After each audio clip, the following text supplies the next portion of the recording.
अस्सलाम वालेकुम, welcome back to my channel. एक नई वीडियो के साथ हम हाज़िर हैं दोबारा से। अच्छा, इस सेशन में हम आपको जो तुर्की की टीआरसी है, जिसको टीआरपी बोलते हैं, टीआरसी बोलते हैं, रेड कार्ड बोलते हैं, किमलिक बोलते हैं, ये सब उससे रिलेटेड डिटेल है।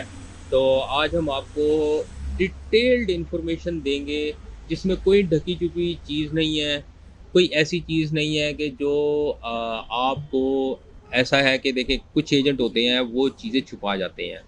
वो उनमें ट्रांसपेरेंसी नहीं होती, वो आपसे चीज़ें छुपाते हैं, आपको नहीं पता होता और आप वहाँ से धोखे में आके वो आपसे नाजायज़ फ़ायदा उठा के आपसे ज़्यादा पैसे चार्ज कर लेते हैं। तो इस चीज़ से बचने के लिए ये एक नेक्स्ट सेशन हमने स्टार्ट किया है। तो हामिद भाई मेरे साथ हैं, इनका बड़ा ही अभी रीसेंट एक्सपीरियंस है। 1 हफ़्ता पहले इनकी एप्लीकेशन वगैरह सबमिट हुई है। तो हम ये सेशन स्टार्ट करेंगे ऐसे कि यहाँ पे ये जो किमलिक है, जिसको टीआरसी बोलते हैं, टीआरपी बोलते हैं, रेड कार्ड बोलते हैं, ये चीज़ क्या है असल में? ये सब के इन्फॉर्मेशन हम आपको देंगे। उसके लिए सबसे पहले मैं आपको थोड़ी-सी इन्फॉर्मेशन दे देता हूँ, ठीक है? मैंने जैसे अपनी प्रीवियस वीडियो में बताया था कि पाकिस्तान से अगर आपको कोई ये कहता है या आप किसी भी कंट्री से आ रहे हैं and you understand my language what I am talking about, कि यहाँ पे वर्क परमिट ऐसा नहीं है कि आप यहाँ पे आएँगे और आपको 1 साल का वर्क परमिट मिलेगा। वर्क परमिट आपको 2 ही सूरतों में मिल सकता है, अगर आप प्रॉपरली एक कंपनी में जॉब करें और वो आपकी इंश्योरेंस वगैरह हर महीने पे करे, या दूसरी ऑप्शन ये है कि यहाँ पे आप बिज़नेस सेटअप कर लें। तो ये 2 ऑप्शन है जिससे आपको वर्क परमिट मिल सकता है। और उसके अलावा जो ऑप्शन है वो ये है कि आप यहाँ पे रेजिडेंसी कार्ड ले लें, जिसको ये टीआरसी बोलते हैं। असल में ये जो टीआरसी होती है ये टूरिस्ट रेजिडेंट परमिट होता है, या इसको बोलते हैं टूरिस्ट रेजिडेंट कार्ड। अब ये क्यों मिलता है और कैसे मिलता है, ये सारी डिटेल हम आपको बताएँगे। और इसमें टीआरसी जो लोग यहाँ पे टूरिज़्म पर्पज़ के लिए आते हैं। अब टूरिज़्म पर्पज़ के लिए मतलब कुछ कंट्री ऐसी होती हैं, वो ये सोचती हैं कि ये जो बंदा है, ये मेरे मुल्क में आया अगर 30 दिन के लिए, 20 दिन के लिए या 15 दिन के लिए, जो इनिशियल वीज़ा इसको दिया है, उन दिनों में ये अगर तुर्की को नहीं पूरी तरह विज़िट कर सका, तो इसको 1 साल का कार्ड दे दिया जाए और ये यहाँ पे रहे और तुर्की को पूरी अच्छी तरह विज़िट कर ले। जो नए इनके फ़ेमस इलाके हैं, सिटीज़ हैं, वहाँ पे ये जा सके। तो टीआरसी इसलिए देते हैं और वो 1 साल का इशू होता है। उसमें एक रेंटल, अगर आप रेंट पे एग्रीमेंट एक प्रॉपर्टी रेंट पे लेते हैं, तो उसको रेंट पे लेने के बाद आप उसकी बेस पे वो रेजिडेंसी कार्ड ले सकते हैं। और कोई इतनी रॉकेट साइंस नहीं है, आपको किसी एजेंट की ज़रूरत नहीं है, आपको किसी लॉयर की ज़रूरत नहीं है, आपको किसी डॉक्टर की ज़रूरत नहीं है, कुछ नहीं चाहिए आपको। सिर्फ़ आप चाहिए, आप खुद एप्लीकेशन सबमिट कर सकते हैं। और ये हामिद भाई जो है ना, ये उसका सबूत है। ये अभी रिसेंटली आए हैं और इनका किमलिक सबमिट हुआ है। इन्होंने 1 रुपया नहीं दिया, सवाए इंश्योरेंस के पैसों के। और अभी जो इन्होंने फ़ीस जमा करवानी है, जो रेजिडेंसी कार्ड की फ़ीस होती है। ऐसे ही है। तो हामिद भाई, आप थोड़ा-सा मुझे पहले तो शेयर करें कि जो आपको यहाँ पे एजेंट और जो लोग मिले थे, जिन्होंने कहा था कि हम आपका किमलिक डाल देते हैं, उन्होंने क्या बोला था? ये बताएँ ज़रा।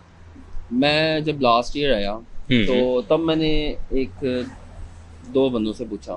ठीक है, मैं नाम नहीं बताना चाहता, ठीक है, लेकिन मैं आपको बता रहा हूँ कि दो बंदे, उनसे मैंने पूछा। उन्होंने मुझे कहा कि 2000-1900 हम अडल्ट का लेंगे, ठीक है। उसमें फ़ीस ये वो जमा। 2019 क्या डॉलर? नो नो नो, तुर्क लीरा लीरा। लीरा। ठीक है, 2000-1900 ये लगेगा। अब अभी मैं उनके पास नहीं गया। अभी अच्छा। उन्होंने ये बताया था, उनके पास जाता पता नहीं वो क्या मुझे कहते, क्या करते, क्या हुँ, सलूक करते मेरे साथ, मुझे नहीं पता था। ठीक है। खैर मैंने उनसे पूछा, एक ने कहा 2000 लेगा हुँ, अडल्ट का, ठीक है। और बच्चों का 900 लेगा। ओके, ठीक है। ठीक है। अब ओके, मुझे नहीं पता उसमें वो क्या क्या दे रहा था। ओके। चलें, क्यों, ये तो उसके अलावा दूसरा जो आदमी था उसने क्या कहा था? उसने भी सेम ऐसे ही थोड़ा बहुत ऊपर नीचे करके कहा कि मैंने कहा ठीक है, ओके हो गया, क्योंकि मेरा तो प्लान नहीं था। हुँ, हुँ। मैंने कहा विजिट करते हैं, घूमते हैं, देखते हैं कैसा है कंट्री, कैसा है, हुँ, उसके हुँ। बाद मूव करेंगे अगर ठीक तो है, अच्छा लगा। ठीक है। खैर मैं चला गया। हुँ, हुँ। उसके बाद अब मैं जब आया हूँ, हुँ, मैंने देखा है कि जैसे आपने इधर हमने बैठ के किया है काम सारा। हुँ। 600 700 फीस लगी है, टोटल जमा हुई है, ठीक है। और 100 लीरा में इंश्योरेंस हो गई है। Very good, very good. ये इसके मैं आपको अलावा कोई या वो है हमारा फ्लैट का, वो तो ज़ाहिर है फ्लैट का सबको देना पड़ता है, फ्लैट का रेंट, और 1 2 डिपॉजिट, 1 या 2 डिपॉजिट होते वन हैं, वो और अकॉर्डिंग टू जो 1 प्रॉपर्टी रेंट। ओनर है, ये असल पे उस पर डिपेंड करता है कि उसकी रिक्वायरमेंट क्या है, तो बस उस हिसाब से वो अपना डिपॉजिट यानी कि वगैरह आपको मांगता है। आप किसी भी रियल स्टेट से लेंगे, आपको 1 रेंट कमीशन देना पड़ेगा, ठीक है। और 1 रेंट उनको देना पड़ेगा जो ओनर है, और ठीक 2 है। डिपॉजिट आपको देने पड़ेंगे। आपके पास वो जो मिल जाएगा उनका साल का एग्रीमेंट, ठीक है। वो आपने लगाना है, इंश्योरेंस लगानी है, और ठीक है। आप अप्लाई करते हैं, अपॉइंटमेंट लेते हैं टीआरसी की, दैट्स चले, इट। मतलब ये आपने किसी एजेंट की हेल्प ली ये करने के लिए? नहीं, किसी की भी नहीं ली। मतलब आपने आपको कहीं भी फील हुआ कि आपको कोई एजेंट चाहिए? कोई फील नहीं हुआ, कोई बिल्कुल इजी है। मतलब आपको पहले यहाँ पे ये सब चीज़ें करने से पहले क्या लगता था? देखिए, पहले लगता है जब पता, एक सीधी सी बात है, जब चीज़ कोई पता नहीं ना होती इंसान, हम्म।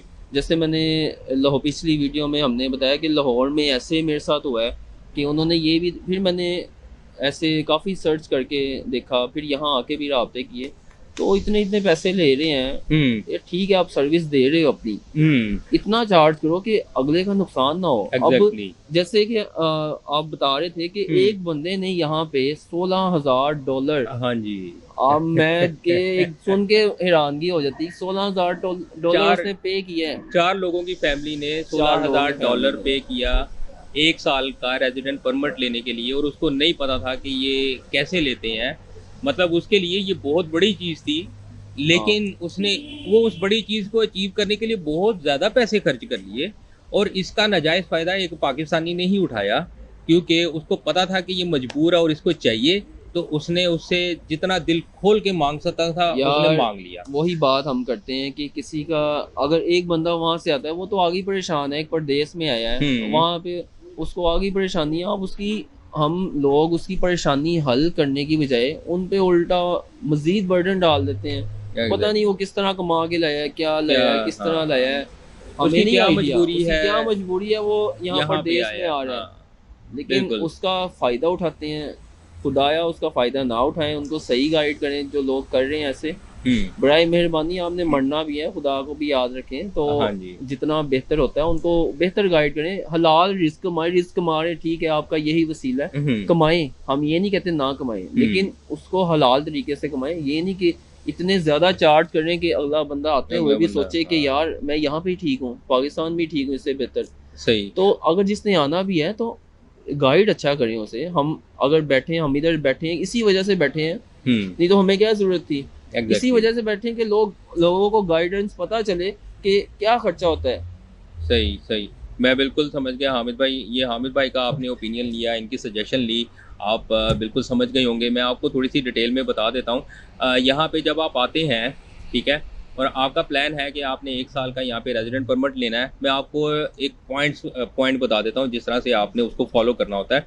सबसे पहले आपने एक रेंट पे प्रॉपर्टी लेनी है। ये आप पे डिपेंड करता है कि आप वो प्रॉपर्टी 1+1 ले रहे हैं, यानी 1 बेडरूम होता है और 1 हॉल होता है, या 2+1 ले रहे हैं, 2 बेडरूम होते हैं, 1 हॉल होता है, ठीक है, या 3+1 ले रहे हैं, 3 बेडरूम होते हैं और 1 हॉल होता है।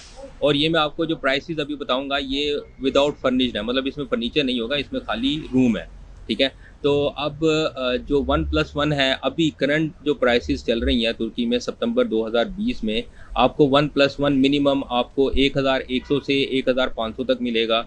2+1 आपको यहाँ पे 1500 से 2000 तक मिलेगा, ठीक है। 3+1 आपको तकरीबन 2000 से लेकर तकरीबन 3500 तक रेंज आती है। अब ये मैं प्राइसेस आपको बता रहा हूँ इस्तांबुल यूरोप साइड जो है, और इसमें जो मेन एरिया है मैं आपको बताता हूँ। इसमें ईस्टर्न योट, बेलिकुडुजो, अफजलार, और ये जो आसपास के एरिया हैं ये इसमें आते हैं। सबसे पहले आप एक रेंटल कॉन्ट्रैक्ट बनाएंगे, ठीक है, फिर उसको यहाँ पे इनका गवर्नमेंट का सेमी गवर्नमेंट कह लें एक नोटरी सिस्टम है, कि वो डॉक्यूमेंट को वैलिडेट करते हैं कि हाँ ये आया, ये डॉक्यूमेंट ओरिजिनल है या नहीं। और उस डॉक्यूमेंट जो रेंटल कॉन्ट्रैक्ट बनेगा आपका 1 साल का, उसमें आपने उसको नोटर करवाना है। अब जब नोटर करवाने जाएंगे तो वहाँ पे अभी 297 तुर्क लीरा फीस है उसकी, या अभी अगर ज़्यादा भी हो गई होगी तो ज़्यादा से ज़्यादा 350 तुर्क लीरा हो गई होगी, इससे ऊपर नहीं है फीस उसको नोटराइज करवाने का। और वो भी कोई रॉकेट साइंस नहीं है, अब रेंट का जो मैं आपको बताता हूँ कि तरीकाकार क्या होता है। अगर आप डायरेक्ट ओनर से आपको अगर अपार्टमेंट मिल जाता है तो वो आपसे एक रेंट सेम मंथ का लेगा जो आप जिस मंथ से स्टार्ट कर रहे हैं, और एक रेंट एडवांस लेगा, ठीक है। अब इसी तरह कुछ ओनर हैं वो कहते हैं उसको दो रेंट एडवांस चाहिए होते हैं जो आपको रिफंड हो जाते हैं एक साल बाद, और एक रेंट आपको उसी मंथ का देना है जिस मंथ से आप रहना शुरू कर रहे हैं, ठीक है। ये हो गए डायरेक्ट ओनर के साथ। अगर आप रियल स्टेट की तरफ जाते हैं तो रियल स्टेट में बस एक एक्स्ट्रा ऑप्शन ये होती है कि आपको रियल स्टेट का एक रेंट देना होता है। तो मतलब टोटल आपको या तो 3 रेंट देने पड़ेंगे, या 2 रेंट देने पड़ेंगे, या 4 रेंट देने पड़ेंगे। ये असल में डिपेंड करता है कि आप किस तरह की डील की तरफ जाते हैं। अरे ये रियल स्टेट से मिलता है या ओनर से मिलता है, इस तरह का सीन होता है। ये आपको मैंने रेंट का सारा सिनेरियो बता दिया। अब हामिद भाई से पूछते हैं कि हामिद भाई ने रेंट का अपार्टमेंट कैसे हासिल किया, टोटल आपको प्रोसीजर बताएंगे। आपने कैसे रेंट पे अपार्टमेंट कैसे फाइंड आउट किया? या जैसे हम इधर लैंड किए तो हम उधर टैक्सी से आए, होटल ठीक है। होटल बुक किए हुए थे। ठीक है। ये अदनान भाई और फरहान भाई है, इन्होंने होटल बुक किया हुआ था मेरा। ठीक है। फ्रेंड्स हैं मेरे, ठीक है। इधर होटल में है, इन्होंने काफ़ी हेल्प की मेरी उधर। उसके बाद हमने साहिब दीन पे रेंट वो फाइंड किया, तो हमें मिल गया विद इन 3-5 डेज में मिल गया था हमें। एग्जैक्टली। तो 5 डेज हम शिफ्ट हो गए उधर। उसके बाद इजी डॉक्यूमेंट्स लेके सारा टीआरसी अप्लाई कर दिया जैसे मतलब आपको आपको बताया। आपको क्या डील मिली थी? आपने मतलब एडवांस कितना पे किया आपने? एडवांस वही 2 डिपॉजिट पे किए ठीक जो है। ओनर था। ठीक है। उसके बाद रेंट पे किया जो सेम मंथ का, जिस मंथ से आप स्टार्ट हो रहे थे। सेम मंथ ठीक का है। रेंट पे किया ठीक और है। शिफ्ट हो गए बस। ठीक है। अच्छा अच्छा, मैं आपको बताता चलूँ अभी हामिद भाई ने एक जिक्र किया साहिब दीन। यहाँ पे वेबसाइट है sahibedeen.com, जहाँ पे आपको यूज़ आइटम मिल जाती हैं, रियल स्टेट का सारी डिटेल मिल जाती है, जो अपार्टमेंट अवेलेबल होते हैं। ये ऐसे ही है जैसे पाकिस्तान के अंदर OLX है, दुबई के अंदर डूबिज़ल है, तो ये बिल्कुल वैसे ही है यहाँ पे साहिबेद्दीन। तो यहाँ पे आपको यूज़ अपार्टमेंट अगर आपको चाहिए तो वो इंग्लिश में भी होता है, उसको फ़िल्टर भी लगा सकते हैं, आराम से आप सर्च कर सकते हैं कि आपको किस तरह का अपार्टमेंट चाहिए, डायरेक्ट ओनर से चाहिए या रियल स्टेट से चाहिए। तो ये ऐसे ही है। हामिद भाई का ये एक्सपीरियंस था, इनको ये एक अपार्टमेंट मिल गया। अब दूसरे स्टेप की तरफ आते हैं कि उसके बाद जब अपार्टमेंट आपको मिल जाता है और उसको आप नोटर करवा लेते हैं, तो उसके बाद आपका स्टेप होता है कि आपने इंश्योरेंस करवानी होती है। अब इंश्योरेंस यहाँ पे डेफिनेटली हर कंट्री में डिफरेंट इंश्योरेंस कंपनी है। अब हर इंश्योरेंस कंपनी की डिफरेंट प्राइसेस होती हैं। आपने क्योंकि आप 1 साल का वर्क परमिट यहाँ पे TRC सबमिट कर रहे हैं, तो 1 साल का आपको इंश्योरेंस बनाना होता है। अब उस इंश्योरेंस में एक बड़ा वैलिड पॉइंट है, जहाँ पे यहाँ के एजेंट या पाकिस्तान से जो भेजते हैं लोग, वो एक कस्टमर का माइंड प्रिपेयर कर देते हैं ताकि वो उतने ही पैसे पे करे जितने उसके माइंड में डाले गए हैं। लेकिन मैं आपको एक पॉइंट क्लियर कर देता हूँ, यहाँ पे जब आप आपके TRC डालते हैं तो लेट्स सपोज एक 4 बंदों की फैमिली में जो 2 अडल्ट हैं, जो मियाँ बीवी हैं, सिर्फ उनकी इंश्योरेंस पे करनी होती है, बच्चों की इंश्योरेंस नहीं होती। बच्चों की इंश्योरेंस नहीं चाहिए क्योंकि यहाँ पे बच्चों का मेडिकल फ्री होता है, और या तो वो लिंक होता है पेरेंट्स के साथ। तो यहाँ पे बच्चों की इंश्योरेंस नहीं होती। अगर कोई आपसे कह रहा है कि वो इंश्योरेंस चाहिए होती है तो वो बिल्कुल झूठ बोल रहा है। मेरे भी बच्चे हैं, कोई इंश्योरेंस नहीं पे की, इनके भी बच्चे हैं, कोई इंश्योरेंस पे नहीं की, ठीक है। सिर्फ अडल्ट्स की इंश्योरेंस लगती है, सिर्फ बच्चों की एडल्ट नहीं की, लगती। बच्चों की नहीं लगती, ठीक है। और आप बताएं कि आपने कितने पैसे पे किए। थोड़ा मैं आपको बताता हूँ पहले कि वो उसकी रेंज क्या है। आपको 100 तुर्क लीरा से लेकर डिफरेंट डिपेंड करता है कि आपको कौन सी कंपनी चाहिए, 300 तुर्क लीरा तक की आपको इंश्योरेंस मिल जाती है। तो हामिद भाई से पूछते हैं कि इन्होंने कितने पे किए थे। जी हामिद भाई।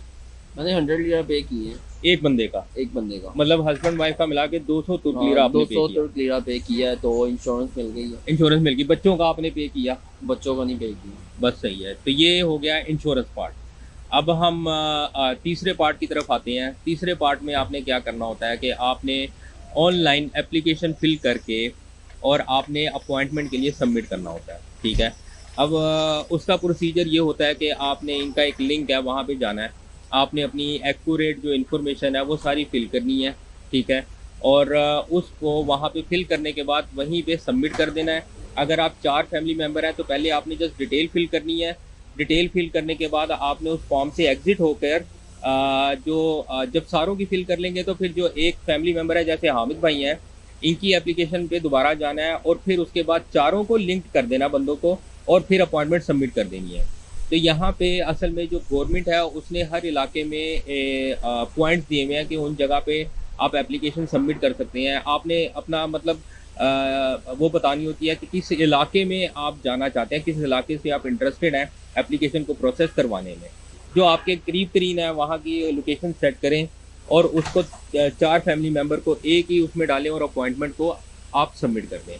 तो ये इजी वे है। और इसके बाद अभी हामिद भाई की एक क्या कहते हैं, एक ओपिनियन ले लेते हैं कि एप्लीकेशन फॉर्म फिल करने में कुछ हमें कोई डिफ़िकल्टी, कोई प्रॉब्लम?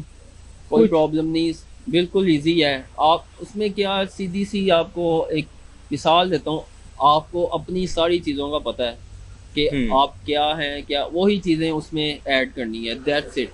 उसमें कोई आपने नई चीज़ थोड़ी ऐड करनी है। इंश्योरेंस नंबर डालना है, हुँ, अपने पासपोर्ट के नंबर, नेम, बर्थ जो डेट ऑफ बर्थ है वो ठीक है, डालनी है। ठीक है। सीधी सीधी इन्फॉर्मेशन डालनी है। पेरेंट्स के नेम है पाकिस्तान में, जो पेरेंट्स हैं हुँ, पाकिस्तान का हुँ, एड्रेस है, बिजनेस एड्रेस है, ठीक या है, कोई ऑफिस में जॉब करते हैं उसका एड्रेस, सिर्फ ये चीज़ें पूछते हैं। ठीक इसके है। अलावा उन्होंने और क्या पूछना है? जो आप मतलब हैं आपका वही पूछना है उन्होंने, इसके अलावा कुछ भी नहीं है। और कोई ऐसी चीज़ जो फॉर्म फिल कर रहे हो तो आप एकदम से ऐसे हो गए हो कि यार ये क्या चीज़ पूछ ली इन्होंने, जो नहीं, आपको कुछ पता भी ही नहीं, नहीं है। कुछ ऐसा कुछ भी नहीं है। मतलब सिर्फ कोई कोई ऐसा पासवर्ड पूछ लिया हो जो आपको पता ही नहीं है। ऐसी कोई भी चीज़ नहीं है। नहीं कोई ऐसी चीज़ सिर्फ नाज़रीन शायद वो परेशान होते हैं ना यार, एजेंट को हायर करना है, पता नहीं क्या कुछ भी चीज़ है नहीं, यार उसके अंदर। जो आपके पास है इन्होंने वही पूछना है। कोई भी कंट्री है वही चीज़ पूछती जो आप हैं। बस अगर सही। ये अब हर इंसान, मैंने वही बात की कि कुछ हमारे जो एजेंट्स हैं डिफरेंट चीज़ें इधर उधर करके, नाम बदल के, पता नहीं क्या क्या होता है। हुँ, आई डोंट नो, क्योंकि मैंने कभी ये काम ना किए और ना मैं किसी को कहूँगा कि ये काम करें। जो एग्ज़ैक्टली। आप हैं वही रहें, ना कि बदलने की कोशिश करें अपने आप को। तो हुँ, वही उसमें ऐड करें, फॉर्म फिल कोई भी करेंगे, जो आपका है वही फिल होना है, दैट्स इट। इसके अलावा कोई और एक्स्ट्रा चीज़ नहीं है। अच्छा और जो है मैं आपको एक और चीज़ बताता चलूँ, यहाँ पे जब आप आते हैं तो मैंने जैसे पहले आपको बताया था कि यहाँ पे किमलिक डालने के लिए मैं आपको बड़ी एक एग्जांपल देता हूँ, ये बिल्कुल ट्रू है। मुझे कल ही शाम में एक कॉल आई एक रेफ़रेंस से, जो कि रिसेंटली पाकिस्तान से यहाँ मूव होना चाह रहे हैं। अब शायद वो किसी एजेंट से ऑलरेडी बात कर चुके हुए थे, लेकिन उन्हें कल ही पता लगा कि मैं यहाँ पे हूँ, तो उन्होंने मुझसे राब्ता किया। तो वो कह रहे थे, कहते कि ना यार मेरे लिए मैंने टीआरसी सबमिट करनी है और मेरे लिए लॉयर ढूँढ देंगे आप? तो मैं परेशान हो गया। मैंने कहा लॉयर? लॉयर तो चाहिए ही नहीं इस चीज़ के लिए। मतलब लॉयर क्यों? मैंने उनसे पूछा, मैंने कहा आपको ये किसने कहा है? मतलब क्यों लॉयर क्यों चाहिए आपको? तो कहते यार मैंने एक आदमी से बात की, उसने कहा मुझे लॉयर चाहिए टीआरसी डालने के लिए। तो मैंने उसको फिर समझाया, मैंने कहा यार देखें अब वो पाकिस्तानी था कोई जिसने उसको गलत गाइड किया। पाकिस्तान मतलब लॉयर चाहिए ही नहीं। अच्छा तो जैसे मैं आपको बता रहा था, देखें यहाँ पे लॉयर टीआरसी के लिए चाहिए ही नहीं होता यहाँ पे। और कोई ऐसी कहानी नहीं है, कोई लॉयर नहीं चाहिए। हामिद भाई ने आपको सब बता दिया कि आपको किसी पॉइंट पे ऐसा लगा कि आपको किसी ने कहा हो या तुर्की गवर्नमेंट ने बोला आपको मुझे लॉयर ला के दो, कोई ऐसी चीज़? कुछ भी नहीं चाहिए आपको। हाँ, आप अगर बिजनेस करना चाहते हैं तो उसके लिए आपको ज़रूरत है, जैसे एग्जैक्टली कि वो फरहान भाई बता रहे थे। हम ये हामिद भाई को अगली वीडियो में हम आपको बताएंगे ये सेशन में कि बिज़नेस सेटअप करने के क्या तरीक़ेकार हैं, आप कैसे कर सकते हैं। ऐसे ही उसके लिए आपको डेफ़िनेटली कुछ ना कुछ ऐसे लोग चाहिए होते हैं, लेकिन वो भी लॉयर नहीं होते। लेकिन वो मैं आपको सब बताऊंगा कि आपको क्या चीज़ चाहिए। अच्छा देखें, अब हामिद भाई ने फॉर्म फिल किया, आप मुझे थोड़ा बताएंगे कि उस पे फ़ीस कितनी मेंशन हुई हुई है? मतलब उस अडल्ट पे की बताएं और बच्चे की भी बताएं मुझे कि वो फ़ीस क्या यार मेंशन मुझे हुई है। जो याद है 705 लीरा बन रहे थे टोटल? Total fees. ठीक है, और अडल्ट की और बच्चों की 300 से 400 फीस है बस। ठीक है। मैं बच्चों की इतनी है, ब्रेकअप बता देता हूँ इसकी, हम जो है ना, क्योंकि मुझे भी थोड़ा फिगर, इतनी है। लेकिन फिगर अडल्ट की फिगर इतना ही है, 300 से 400 बच्चों का और 700 तकरीबन 600-700 750, अडल्ट का है। 600 इतना ही, यही 700 फिगर है। 750 तक है 50 तकरीबन। ऊपर लगा लें और इतनी फीस है इतनी टोटल फीस। जो गवर्नमेंट चार्ज करेगी आपसे टीआरसी लेने के लिए, जो आपके फॉर्म पे मेंशन है। अभी के लिए हमें इजाज़त दें। चलें तो इंशाल्लाह नेक्स्ट वीडियो में आपको मज़ीद बताते हैं बिज़नेस का। चलें, बस सही है, चलें। Okay, thank you so much. Allah okay, हाफ़िज़। अल्लाह हाफ़िज़।